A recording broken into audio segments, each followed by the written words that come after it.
Hello mga kagrit, magtitimpla na tayo ng para sa daga. No choice tayo, so 5 spide lang gagamitin natin. Pero tingnan nyo kung gaano tayo kaingat. Nandito na tayo sa may septic tank, malayo doon sa mga lugar na kung saan may mga bata. Para yung powder niya ay maiwasan natin na pumunta talaga sa makontaminate yung mga tao, no.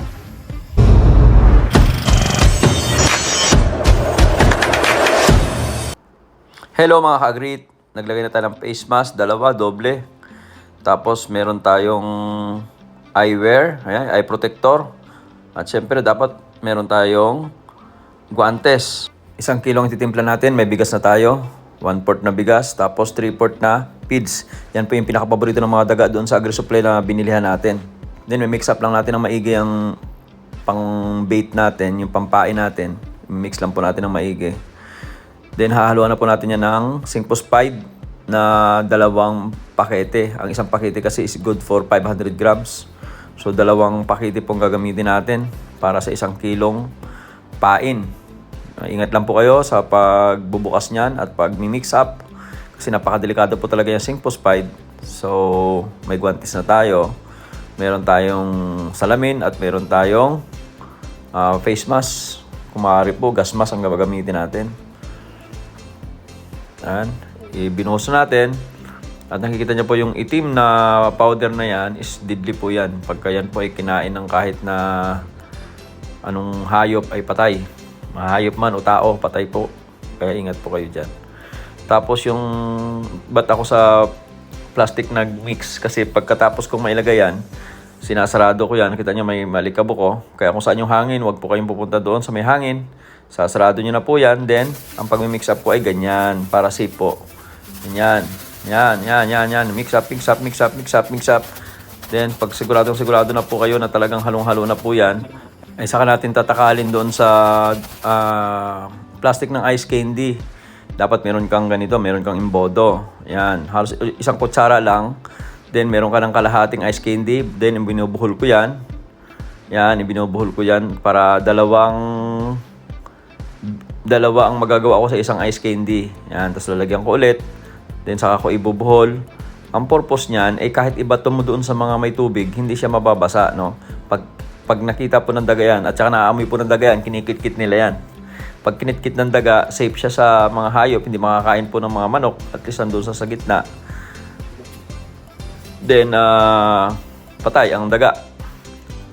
Yan, ganyan lang po ang ginagawa ko na lagi kong sinasabi sa inyo na lalagay ko sa ice candy. Tapos, binubuhol kalahati. Then, lalagyan ulit yung kalahati. Then, makakabuo ka ng maraming ganyan. Sa isang pinitak, at least dapat mga 3-5. Maibalibag mo doon sa may gitna. Ayan po ang sistema ko sa pagkokontrol ko ng daga. So, kailangan lang talaga kung paano nyo pa ako nakikita na maingat, ganun din dapat kayo mag-iingat yan. Lahat po ng ginamit niyo, yung gloves, yung lahat ng plastic, yung lahat po niyan ay binabao natin sa lupa. Hindi natin sinusunog Yung lahat po niyan ay hindi po sinusunog. Yan po ay binabao natin sa lupa. Yun namang imbodo, pwede namang hugasan yan. Hugasan ng maigi.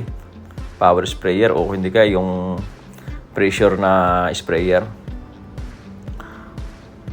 Para sigurado na hindi po makontaminate po yung lahat ng mga ginagamit ng mga tao. So, ganun lang. Paulit-ulit lang po na gumawa ng ganyan hanggang sa makagawa kayo ng at least mga kalahating timba na ganyan. Ikinulong ko na rin lahat ng mga manok. Pusa, si Rudy, hindi mo na pwedeng lumabas. At yung pusa, kung makalabas man, dapat po busog na busog siya. Kaya sabi ko doon sa mga kasama ko rito, yung pusa ay busugin ng husto. Pinakain na po namin ng marami yung pusa para hindi po siya lumabas doon sa palayan. At kung lumabas man, kung papatayin niya man yung daga, hindi niya kakainin. Yung Racomin kasi na binibenta dyan sa mga supermarket, mga pangbahay lang yun Ano na yun, parang granules na o pelletized na yun. May kasama na siyang bait. Pero yung hinahanap natin is yung Racomin na powder, na katulad din ng 5 spide na inihahaluan din ng bait. Wala tayong makita, so 5 spide na po ang ginamit natin. At maraming farmers ang gumagamit niyan. Ginawa lang natin, in-emphasize lang natin yung sobrang dapat maingat po kayo. Tagal ko na pong ginagawa itong ganitong sistema, yung nilalagay sa plastic ng ice candy.